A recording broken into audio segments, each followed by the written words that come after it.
Hello, everyone. This is Wayne Haney, your local licensed insurance counselor, with part two of my claims series. In part one, I went over 6 different ways that people can prevent what they can. Today, I want to visit with you for a minute about preparing for when and if that worst day hits your home or your car. Um, So the two things here. First is about an emergency fund.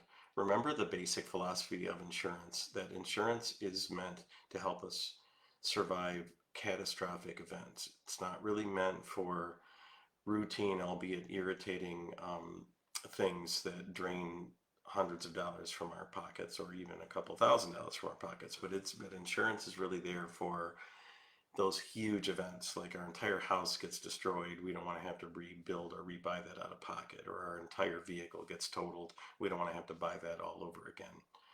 So how do we prepare for those days, which are inevitable for all of us at some point when the worst happens? First, build up an emergency fund. Pick deductibles that you can save for and then some. So if you have a $1,000 deductible, much better to have $1,000 or more sitting in a savings account somewhere, or a money market account somewhere, or a CD, or even an annuity where you can tap into that if you absolutely have to, instead of having to sacrifice the basics of life. So step one is build up your emergency fund. And then step two has to do with photos, and this is especially good for homes.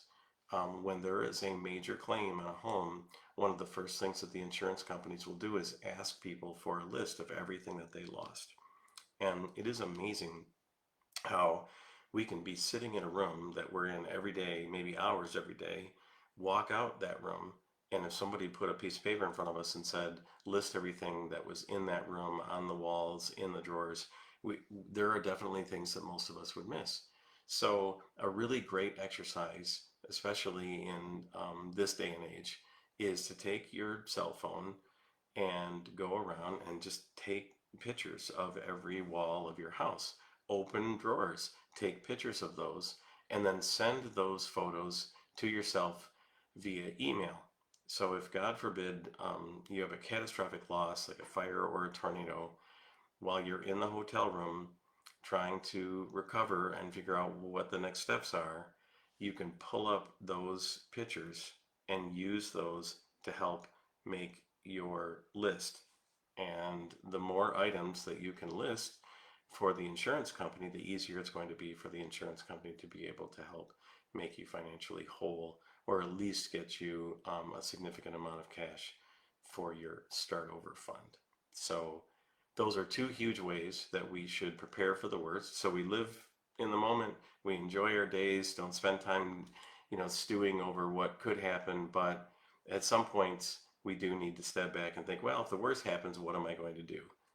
Build an emergency fund and take lots of pictures and preserve them someplace digitally that you can access pretty much from everywhere where you have the internet. I am Wayne Haney, your local licensed insurance counselor. Thank you for tuning in, and stay tuned because there are 3 more installments in this series on claims.